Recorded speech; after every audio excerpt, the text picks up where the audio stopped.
इन फिजाओं में एक खामोश मुशाहिदा कार मौजूद है। इंसान की नज़र में शायद रास्ता खाली हो, लेकिन एक कुत्ते के लिए ये रास्ता केमिकल सिग्नल्स और दबी हुई वाइब्रेशंस का एक पेचीदा नक्शा है।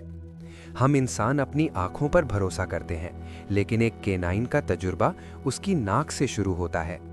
जहाँ इंसानों के पास लगभग 5 मिलियन स्मेल रिसेप्टर्स होते हैं, वहीं कुत्तों की नाक कुदरत का एक बेहतरीन करिश्मा है, जिसमें 300 मिलियन से भी ज़्यादा रिसेप्टर्स मौजूद हैं। जब एक इंसान डर या घबराहट महसूस करता है, तो उसका एंडोक्राइन सिस्टम फौरन रिएक्ट करता है। स्ट्रेस हार्मोन्स, खासकर एड्रेनलिन और कॉर्टिसोल, ब्लड स्ट्रीम में शामिल होकर सांस, पसीने और स्किन के जरिए बाहर निकलते हैं। हमारे लिए ये सिग्नल्स बिल्कुल अनदेखे हैं, लेकिन एक कुत्ते के लिए ये किसी रोशन साइन बोर्ड की तरह वाज़ेह यानी क्लियर होते हैं। वो सिर्फ आपकी मौजूदगी को नहीं देखते, बल्कि आपकी इंटरनल स्टेट को सूंघ लेते हैं। कुत्तों की निगरानी सिर्फ स्मेल तक महदूद नहीं है। उनकी सुनने की सलाहियत और बायोरिदम्स के प्रति सेंसिटिविटी उन्हें जिस्म के छोटे से छोटे बदलाव को पहचानने में मदद करती है। जैसे ही डर इंसान पर गालिब आता है, उसकी हार्ट रेट इर्रेगुलर हो जाती है।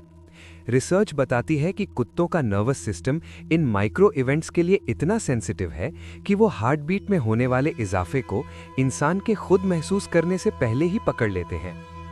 सदियों की सिलेक्टिव ब्रीडिंग ने इन फितरी इंस्टिंक्ट्स को एक प्रोफेशनल बायोलॉजिकल टूल में बदल दिया है। जर्मन शेपर्ड, पैटर्न रिकग्निशन का माहिर, जो इंसानी बर्ताव में होने वाली मामूली तब्दीली को देखकर ही खतरे का अंदाजा लगा लेता है। बेल्जियन मैलिनोआ, अपने बेमिसाल फोकस और मिलिट्री ग्रेड डिटेक्शन के लिए दुनिया की एलीट फोर्सेस की पहली पसंद। ब्लड हाउंड, ओल्फैक्टरी दुनिया का एक हिस्टोरियन। इनकी सेंट मेमोरी इतनी गहरी है कि ये 10 दिन पुराने रास्ते को भी आसानी से ट्रैक कर सकते हैं। लैब्राडोर रिट्रीवर, आज के दौर में ये मेडिकल साइंस का हिस्सा बन चुके हैं, जो कैंसर, मलेरिया और सीजर्स की केमिकल सिग्नेचर्स को डिटेक्ट करने की काबिलियत रखते हैं। एक पालतू कुत्ता सिर्फ एक साथी नहीं, बल्कि एक सोफिस्टिकेटेड बायोलॉजिकल स्कैनर है। वो हमें हमारे चेहरे या हमारी बातों से जज नहीं करते। इसके बजाय वो सीधा हमारी बायोलॉजिकल सच्चाई को देखते हैं और हमें उस केमिस्ट्री से परखते हैं जो हमारी रगों में दौड़ रही है। अगली बार जब कोई कुत्ता रात की खामोशी में किसी अजनबी पर भौंके, तो याद रखिएगा, वो सिर्फ किसी परछाई पर नहीं चिल्लाए, वो डेटा की उस अनदेखी दुनिया को रिस्पॉन्ड कर रहे हैं। एक ऐसी दुनिया जहां जिस्म कभी झूठ नहीं बोलता।